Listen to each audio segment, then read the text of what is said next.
How does a mother who survived 3 tours of duty, who climbed higher in the military than any woman before her, who dedicated her life to defending this nation, how does she end up staring down the barrel of a gun at her own son's funeral?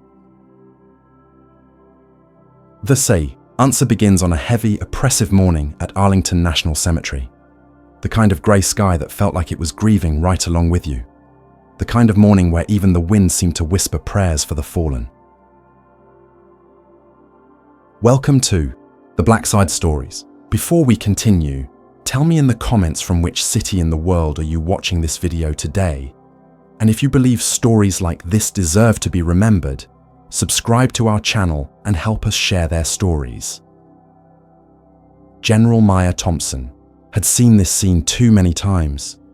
She'd folded the flags, stood stoic through the final salutes, delivered the solemn words that families clutch onto like lifelines. But this was different. This casket, draped in the stars and stripes, held her son, Sergeant Jordan Thompson, 29 years old, gone. An IED on a routine patrol in Fallujah had stolen him from her. One moment he was checking in via radio, his voice crackling through the static, with that same easy confidence he'd had since he was a boy.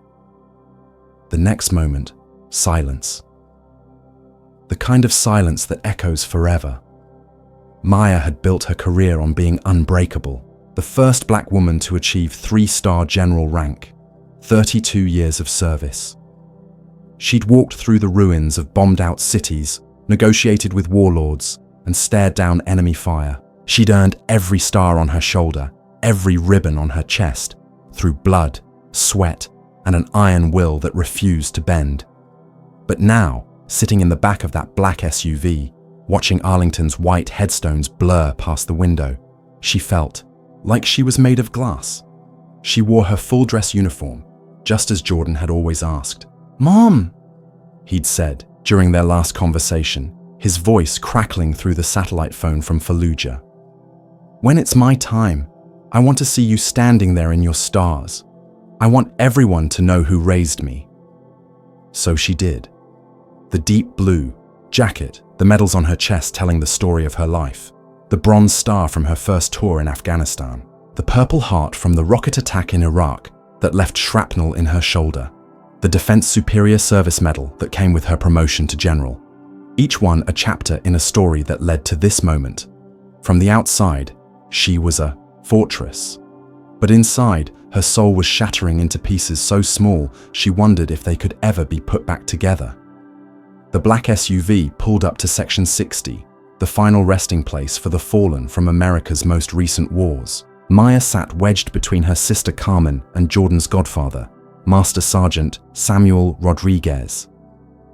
Sam had served with Maya back in Ramadi, had been there when Jordan was born, had taught the boy how to throw a football and later how to be a soldier. Maya's hands shook as she clutched the funeral program. On the cover, Jordan was grinning in his fatigues, that crooked smile that had gotten him out of trouble his whole life. It felt like a nightmare she couldn't wake from. "I don't know if I can do this," Maya whispered to no one in particular.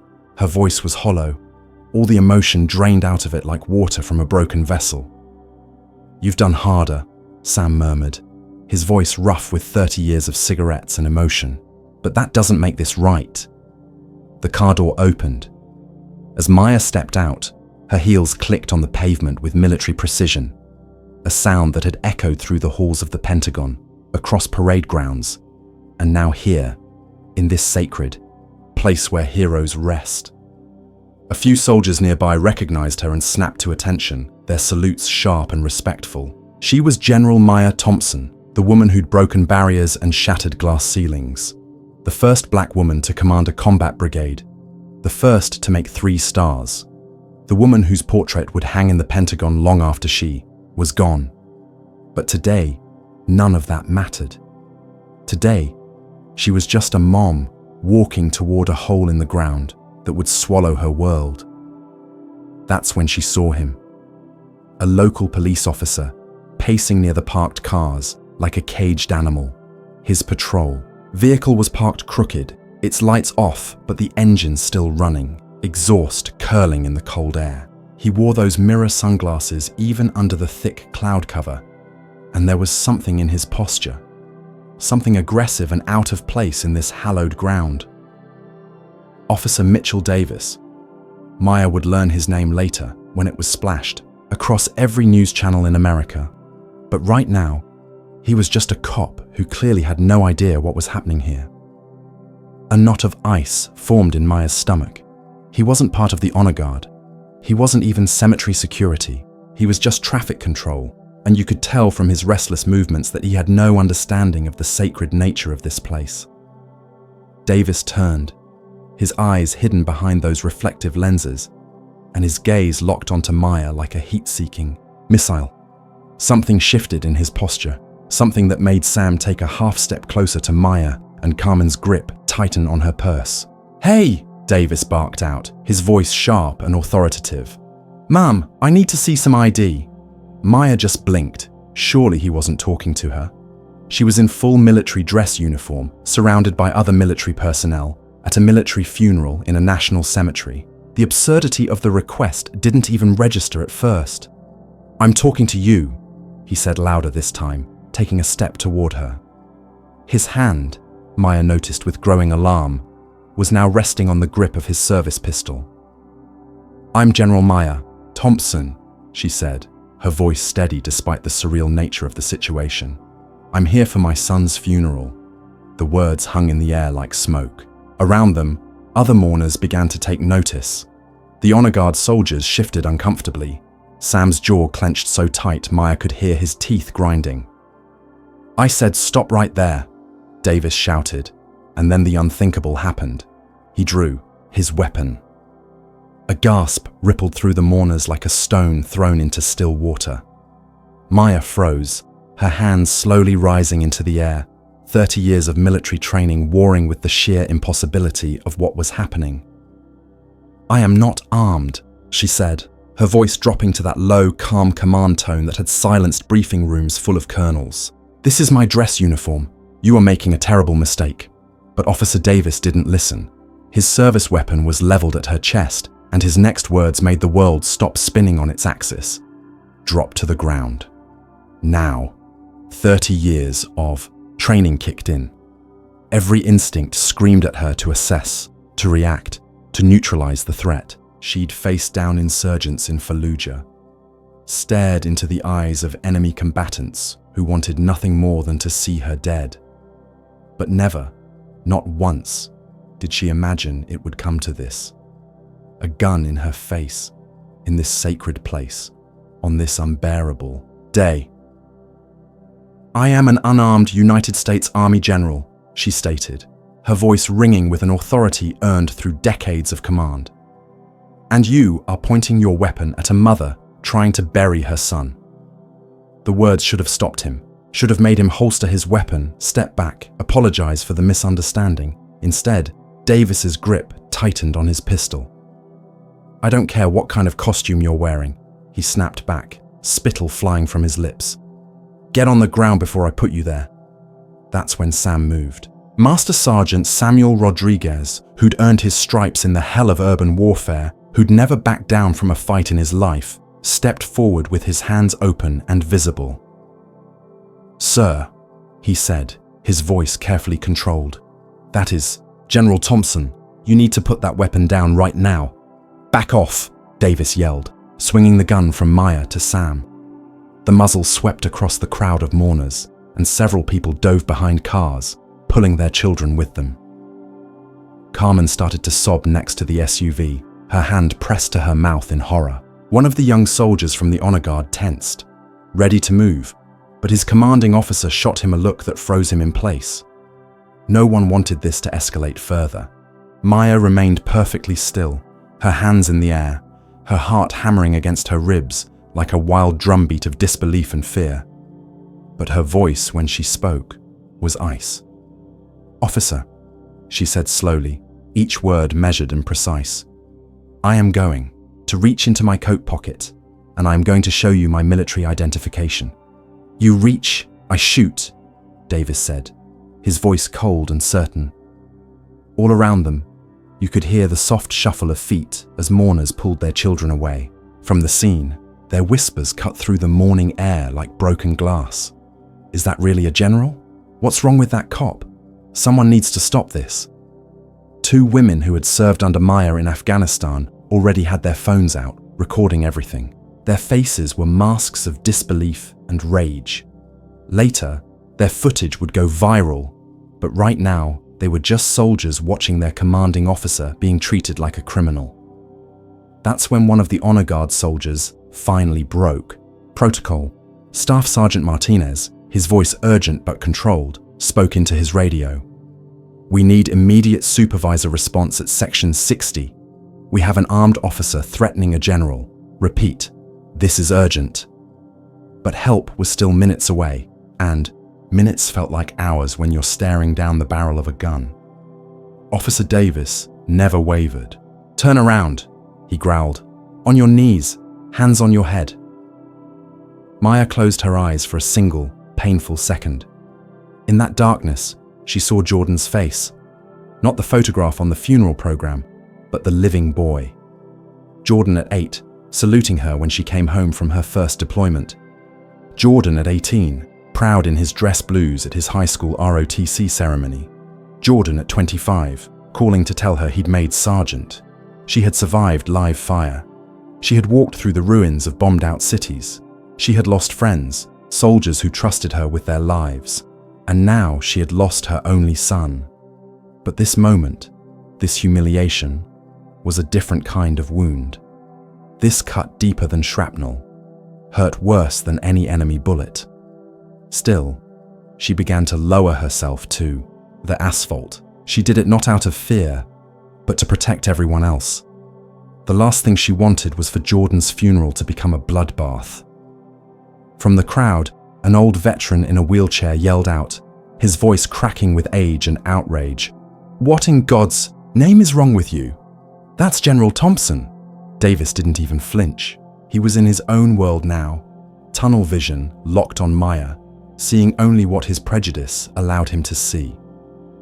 Someone else shouted, "Somebody stop that maniac!" But Maya raised her hand just slightly, a small, silent command that every soldier recognized. "Stand down." No one moves. No one makes this worse.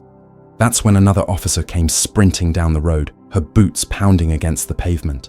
Lieutenant Sarah Chen had been directing traffic at the main gate when she saw the commotion from 50 yards out. "Davis, holster your weapon now," she screamed as she ran, her voice carrying the authority of someone who wouldn't be ignored. Davis didn't move. The gun stayed fixed on Maya, who was now on her knees on the cold asphalt, her dress uniform pressed against the ground where her son would soon be buried. I said, "Holster it." Chen was right in his face now, her own hand on her weapon. That is a 3-star general. When Davis still refused, still kept his weapon trained on a kneeling woman, Chen didn't hesitate. She slammed her hands against his arm, knocking the pistol from his grip. It clattered loudly on the pavement, the sound echoing off the headstones, like a gunshot. Stunned, Davis staggered back and instinctively reached for the fallen weapon.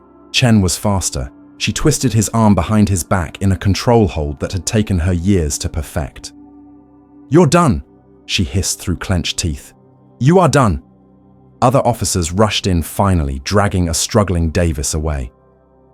As they cuffed him, he kept shouting over his shoulder, "She didn't belong here. She wasn't acting right." Maya was still on her knees, hands on her head, the position burned into her muscle memory from decades of training recruits. But this wasn't training. This was real, and it was happening at her son's funeral. Sergeant Williams, who had served under Maya's command in Ramadi, hurried to her side. "Ma'am, it's over," she said gently, helping Maya to her feet. "We've got you." Maya stood, her legs, feeling heavy as stone. She looked out at the sea of shocked faces, the silent tears, the cameras that had captured everything. And beyond it all, Jordan's casket, still waiting. The sacred moment had been stolen, shattered like glass on concrete. If she thought the nightmare was over, she was wrong. This was just the beginning. Within minutes, the videos were everywhere. The image of Officer Mitchell Davis pointing a gun, at a kneeling General Maya Thompson was exploding across social media platforms like wildfire. By 10:06 a.m., the cemetery was swarming with police brass, military officials, and news reporters who had descended like vultures. But the crowd, the mourners who had come to honor a fallen soldier, they had seen it with their own eyes. They couldn't shake the image of a mother in uniform brought to her knees on the worst day of her life. Maya was guided to a small tent that had been hastily erected for privacy. Her hands trembled so much she couldn't remove her military cap. Her body was still locked in survival mode, adrenaline coursing through her veins like poison. Sam stood beside her, his face a mask of silent rage. He had seen the horrors of war, had watched good soldiers die in foreign lands, but he looked like he couldn't breathe. Outside the tent, Sergeant Williams was in a heated argument with two local police supervisors. "Your man just threatened to execute a grieving mother," she said, her voice sharp enough to cut steel. "You think he was just doing traffic duty is an excuse that's going to work on the 6 o'clock news?" Meanwhile, Davis sat cuffed in the back of a squad car, his face blank as concrete. He never asked if Maya was okay. He never asked about her son. The only thing he muttered over and over was, "She didn't belong here. She wasn't acting right." Back in the tent, Maya finally spoke, her voice a raw whisper that seemed to come from somewhere deep in her chest. "He saw my skin before he saw my stars." Sam just bowed his head, his hands clenched into fists. "I've survived war zones," Maya continued, her voice beginning to break like ice under pressure. "I have been a target for our nation's enemies. I've had mortars rain down on my position and snipers take shots at my convoy. And the only time a gun has ever been pointed in my face on American soil was by one of our own. At my son's funeral." Carmen took her sister's hand, squeezing it tight. "He didn't break you, Maya." Maya slowly shook her head, tears finally beginning to fall. "He didn't have to. He broke this day. This was supposed to be for Jordan.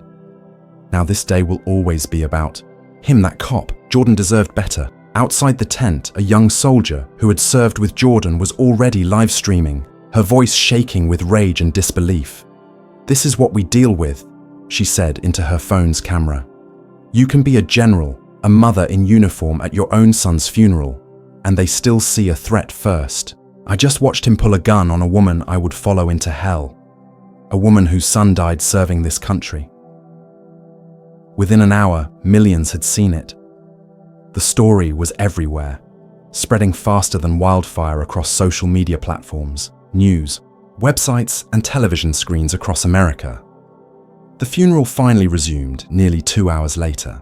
There were no speeches, no formal ceremony, no final bugle call, just a quiet, broken ritual conducted under the weight of what had happened. Maya placed her hand on the polished wood of Jordan's casket, whispering a final goodbye that only her son would hear. Her words were lost to the wind, but her heart spoke volumes. "I'm sorry, baby. I'm so sorry this happened. You deserved so much better." Before she stood and walked away, the military training kicked in again. The army trains you to keep moving forward, even when your heart is full of broken glass and your soul feels like it's been shredded. But the world wasn't moving on. By 3 p.m., justice for General Thompson was trending worldwide. The shaky cell phone video was undeniable. You could see Maya with her hands in the air, hear Davis scream, "Get on the ground," watch a decorated general kneel on asphalt while trying to bury her son. There was no way to spin it, no angle that made it look acceptable. The police department tried anyway. They posted a sterile corporate statement online. "We are aware of an incident that occurred this morning. The officer involved has been placed on administrative leave pending a full investigation." That was it. No apology. No mention of a 3-star general. No acknowledgement of a grieving mother. No reference to a weapon being drawn. Just an incident. The backlash was immediate and fierce. Senator Patricia Williams, herself a veteran, tweeted, "You call pointing a gun at a grieving general an incident? It's a national disgrace and a stain on every uniform. That evening, retired General Robert Hayes, who had been Maya's mentor when she was a young lieutenant, went on live television. His voice cracked as he spoke. "I have to explain to America tonight that one of our finest officers, a woman who has given her life to this country, was treated like a criminal while trying to bury her child. This wasn't a mistake. This wasn't an incident. This is a reflection of something deeply, fundamentally wrong." By nightfall, silent protesters had gathered outside the police station. Many were veterans in uniform, holding simple signs. "She served." He drew a gun. 30 years of service, one moment of hate. A general, a mother, a target. Maya remained hidden away from the world at her sister Carmen's home, but the world came to her. Banners of support appeared on the fence outside. Letters poured in from Gold Star families across the country. "I'm sorry the uniform didn't protect you," one mother wrote. "I'm sorry being a general wasn't enough. I'm sorry that on the worst day of your life, you had to fear for your life too." Sam stayed close, making sure Maya ate, making sure she was safe, a silent guardian in her grief. He'd appointed himself her protector, and nothing was going to happen to her on his watch. On the fourth day, Maya finally spoke publicly. Not to the press, but to a private gathering of military families in Carmen's living room. No cameras were officially allowed, but someone recorded it anyway on their phone. Her voice was quiet, but it filled the room like smoke. "I didn't cry when they told me Jordan was gone," she began, her hands folded in her lap. "I didn't cry when they handed me his flag-draped casket. I held it together through the transport ceremony, through the viewing, through everything." She paused, and the room held its breath. "But I cried when that officer pointed his gun at me." Her voice wavered, but didn't break. "Not because I was afraid for my life.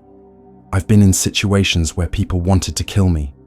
I cried because I realized that the uniform I gave my life to, the stars on my shoulders, the 30 years of service, none of it could stop him from seeing me as a threat first." That raw human confession hit harder than any legal statement ever could. When the recording leaked, it lit a fire that couldn't be contained. The Department of Justice opened a federal investigation. The governor called it a grotesque betrayal of everything America claims to stand for. Officer Davis and his union said they wouldn't comment. He remained silent, suspended without pay, his name becoming synonymous with everything wrong with American policing, but the investigation revealed more than anyone expected. Davis's internal affairs record painted a disturbing picture. 9 previous complaints for excessive force, including one incident nearly identical to Maya's. A Black Army Reserve captain, stopped while in uniform, held at gunpoint for 20 minutes.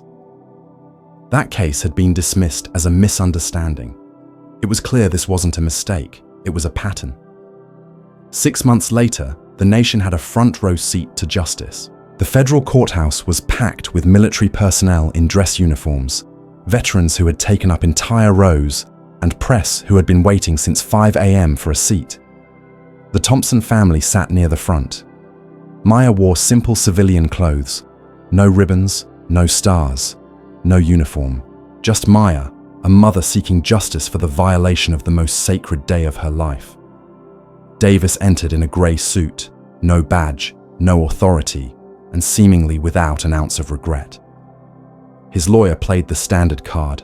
My client was acting in the line of duty, responding to a perceived threat. But those words rang hollow because the jury wasn't just listening to testimony. They were watching the video. The lights in the courtroom dimmed. On the screen, that grey morning came to life again. Davis's voice, sharp and aggressive. "Hands where I can see them." Maya Thompson, in her full military dress uniform, standing calmly with her hands raised. And Davis never lowering the gun, never showing an ounce of humanity or recognition. When the lights came back on, you could hear a pin drop. Lieutenant Sarah Chen was the first witness. She didn't hold back. He refused to listen to reason. He was aggressive and completely locked in on General Thompson. I could see in his posture, in his stance, that he wasn't going to back down. I had to physically disarm him to prevent what I believed could have been a tragic shooting. The defense attorney tried to push back. "So you used force on a fellow officer?" Chen's response was immediate and sharp. "I stopped him from potentially shooting an unarmed, grieving mother. Call it what you want." Next was Sam Rodriguez. He spoke quietly, but his voice filled the room like thunder. "I've seen enemy fire in 3 different countries. I've been in firefights where the bullets were so thick you couldn't hear yourself think. But I've never felt more helpless than in that moment." She acted like the soldier she is, with dignity and restraint. And he looked at her like she was nothing. Then came Sergeant Williams. "General Thompson was my commanding officer in Iraq. She saved my life twice in combat. To see her on her knees, at her son's funeral, because some cop couldn't see past his own prejudice, it's unforgivable." The prosecution then dropped their bombshell. They presented Davis's complete internal affairs record, not just the complaints, but the pattern they revealed. 9 previous complaints for excessive force, 7 involving people of color, 3 involving veterans in uniform. The Army Reserve captain incident was just the tip of the iceberg. The prosecution showed a photograph of Jordan Thompson on the screen, young, proud, in his dress blues. "General Thompson came to Arlington to bury her only son," the prosecutor said, his voice carrying across the silent courtroom. "Instead of the respect and dignity that any Gold Star mother deserves, she faced a weapon aimed at her heart. Not for anything she did, but for what Officer Davis saw when he looked at her." Then it was Maya's turn. She stood before the jury, no longer the broken woman from that terrible morning, but not quite the commanding general either. She was something in between, a mother who had found her voice in the worst possible way. "I didn't come here for revenge," she said, her voice steady and clear. "I came here for accountability. I don't want another soldier's mother to kneel in fear while trying to honor her child." She looked directly at Davis for the first time since that morning. He was staring at his hands, unable to meet her gaze. "I am not a symbol," Maya continued. "I am not a cause. I am a mother. And because of you, my son never had the funeral he deserved.